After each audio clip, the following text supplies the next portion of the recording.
Muchos jubilados seguramente iban al Ancla. Sí. Jubilados que ahora fueron estafados moralmente por lo que se llamó la reparación histórica. Saben ustedes que se trataba en realidad del lavado de dinero, llamado blanqueo de capitales, que le permitió a la familia Macri, por ejemplo, para no ir demasiado lejos, tener muchísimo dinero. Ahora resulta que Melconian, nada menos, dice: ahora hubo que crear un paquete de reformas previsionales que viene a reparar la reparación histórica. La reparación histórica es un caso de mala praxis. Mire usted, Melconian, ¿tenemos algo más de Melconian? Porque esto ya alcanza para quedarse sencillamente escandalizado. Lo dice un tipo del palo, lo dice con toda claridad. El presidente fue muy mal asesorado al hacer la reparación histórica. El presidente quería traer la plata de la familia, Melconian. Si yo hubiera sido el ministro de Economía, esa propuesta quedaba en mi despacho y no le llegaba nunca.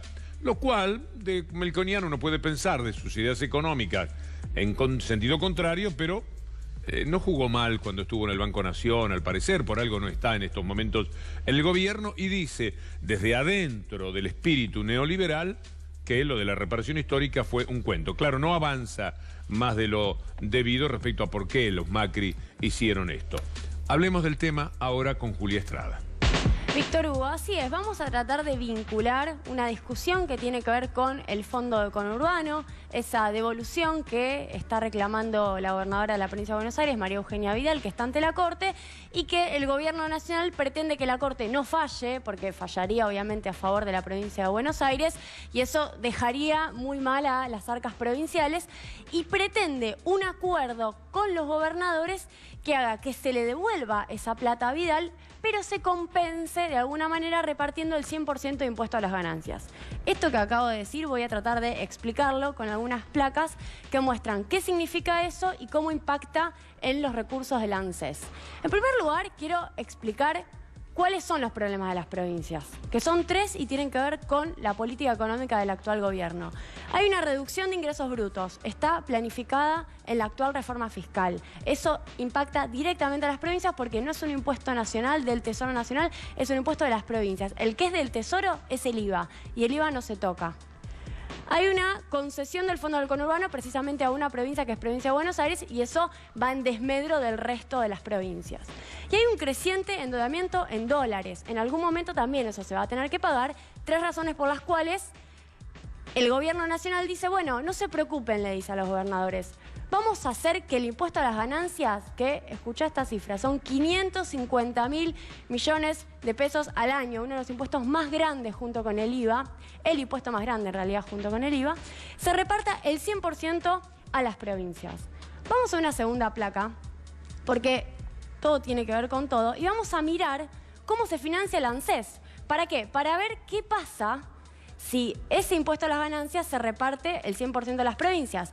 Primero digo lo siguiente, el impuesto a las ganancias hoy se coparticipa solamente en un 64% a las provincias. Hay un 20% de esos 550.000 millones de pesos que financia el ANSES y que financia las actuales jubilaciones. Básicamente, y hago un paréntesis, porque hoy todos los trabajadores activos, todos nosotros, los que aportamos a un sistema previsional solidario que financia las jubilaciones de los actuales trabajadores pasivos, no alcanzan todos nuestros aportes para pagar las jubilaciones porque hay un 30% de trabajadores que está en negro. Hay un 30% de trabajadores cuyos empleadores no pagan los aportes patronales. Con lo cual, la ANSES necesita otras formas de financiarse. Por eso discutíamos siempre, ojo, que no es la plata de los jubilados, es la plata de todos. Se financia con aportes personales y contribuciones patronales. Ahí está la cruz porque vamos a ver que eso va a bajar con la reforma fiscal. Se financia con impuesto a las ganancias. El 20% de impuesto a las ganancias financia el ANSES, financia las jubilaciones de los actuales jubilados, vale la redundancia. El 64% se coparticipa y después hay un par de porcentajes más que va un poco al Ministerio del Interior, en fin. Una parte del IVA, una parte de masa coparticipable también va al ANSES, una parte del impuesto a los combustibles y una parte del monotributo. Miren qué paquete, ¿no?, el que financia el ANSES.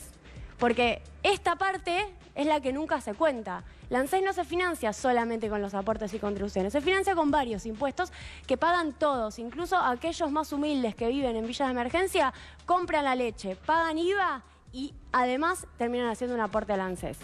Vamos a la placa que sigue para mirar en esas dos cruces que hice, ¿no? Impuesto a las ganancias y aportes y contribuciones, ¿qué está pasando con las actuales reformas del gobierno nacional, con la plata, algunos dicen de los jubilados, yo digo de los trabajadores activos y pasivos, del ANSES? Es un listado de modificaciones, pero la verdad todo este paquete es el que aparece de manera aislada en todas las noticias y vamos a tratar de ordenarlo y sistematizarlo. Medida, se quita el 20% de impuesto a la ganancia, ¿por qué? Porque lo repartimos entre todas las provincias. ¿Cuánta plata pierde el ANSES por eso? 111.000 millones de pesos. Es el 20% de los 550.000 millones de pesos que dije antes. Eso ya no lo tiene más el ANSES. ¿Por qué? Porque se lo dan a las provincias para compensar lo que, por ejemplo, pierden por ingresos brutos.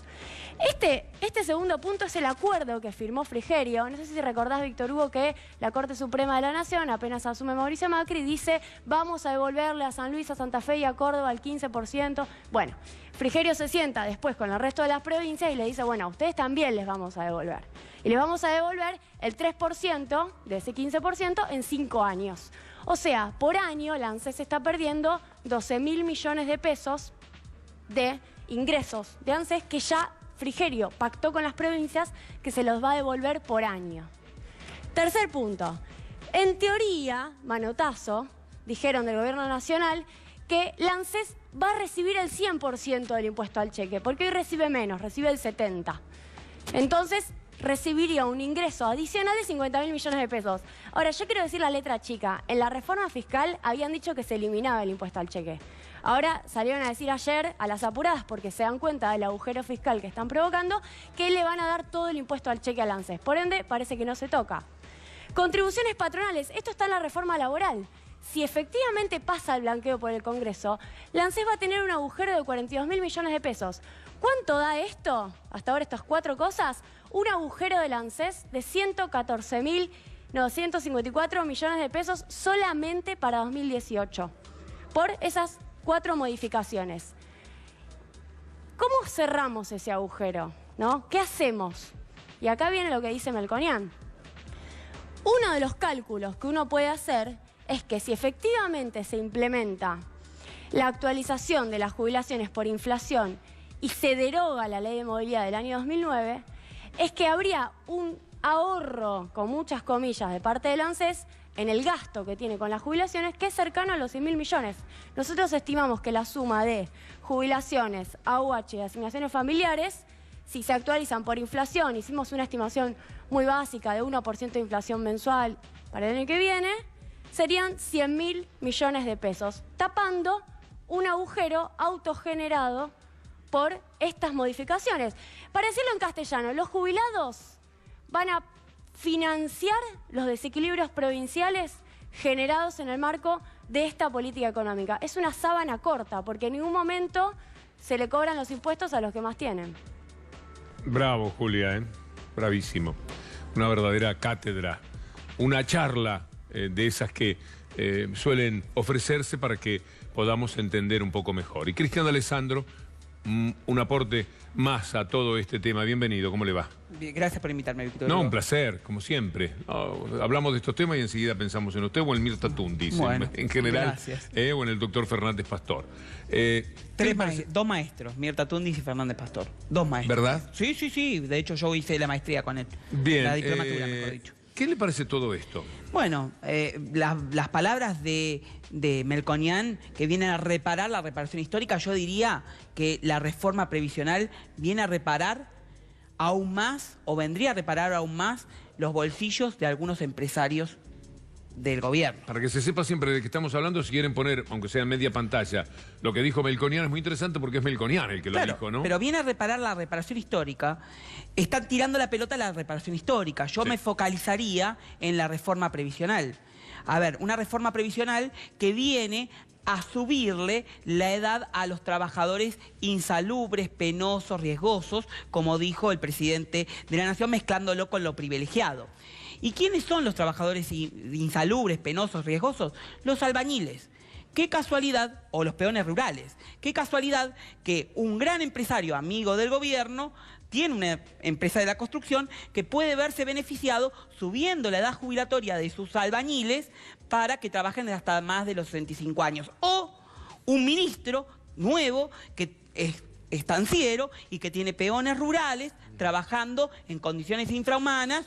Muchos estancieros, no hablo de él, sino de muchos, que le van a subir la edad jubilatoria si se aplica esta reforma conforme lo privilegiado, Víctor Hugo.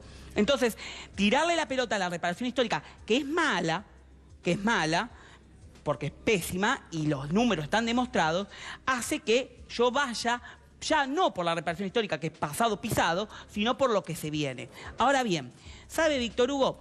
La economista que lo habló perfecto, yo le voy a tirar un número que para nosotros es aún más. El déficit que le quieren hacer ahorrar al ANSES o lo que le van a quitar en el bolsillo al jubilado. Usted sabe, Víctor Hugo, que hoy la jubilación mínima, 3 millones de jubilados, cobran 7.246 pesos. Bueno, si se aplicase el índice Macri, el índice que impone el Fondo Monetario Internacional, en el respecto de ajustarlo por inflación, el sueldo del jubilado al 2017, hoy, hecho nosotros los estudios, nos da, ya le voy a decir bien, 6.908 pesos. De 7.246 tendría que haber cobrado el jubilado en septiembre un aumento de 6.908 pesos. O sea, le están quitando 338 pesos al jubilado de su bolsillo. Multiplicado por 3 millones, es más la cifra que le están robando a los jubilados. Y eso es indignante, Víctor Hugo, eso es indignante. Sí, porque además todo lo que se orquestó era que se le iba a dar una situación de respeto a los jubilados y armaron todo lo de, para mí, lavado de dinero, ahora que se ven cómo hicieron las cosas, o algunos le llaman, el gobierno le llama blanqueo de capitales, y el pretexto eran los jubilados. Solo sirvieron de pretexto porque no hubo de verdad una reparación. No la hubo en el número, no la hubo en el proceder, porque no nos olvidemos que todos los que están metidos en la reparación entraron de prepo. De prepo del gobierno. Miren, a ver, dicen que las últimas informaciones del ministro, del jefe de gabinete de ministros en el recinto, dijo que había 1.113.000 casos que entraron a reparación histórica, que no dan los números, les cuento que no dan los números, porque 740.000 son los que aceptaron, ¿bien? Pero esos 740.000, 500.000 le dieron 40, 50, 600 pesos como mucho, promedio, ¿bien? Y solo pusieron el dedito, es decir, la firma digital que tuvieron que ir con el abogado del ANSES, 250.000 personas. O sea, que a mí me están faltando casi 400.000 personas que no sabemos dónde están de ese 1.113.000. Entonces, la realidad que nos encontramos con sueldos miserables. Reformas, porque yo ya, la ley de reparación histórica ya fue, reformas que van a salir y que van a quebrar la caja previsional. Con el cuento de quebrar el sistema previsional van a venir las AFJP light, porque le van a poner caja de jubilaciones felices o caja feliz para atrapar a la gente para que vuelva a... ¿Se acuerdan las alcancías que daban los bancos para ahorrar? Bueno, que, a ver... Porque hay que hacerle claro a la gente, porque la gente también fue culpable de esto. Muchos tentados por los créditos que daban los bancos a tasas bajas, firmaban sin mirar el traspaso a la FJP. Las mujeres le daban los juegos de toalla, las alcancías, ¿bien? Y a los hombres le aparecían las chicas vestidas con minifaldas para atrapar, siempre para captar. Y eso no hay que permitirlo.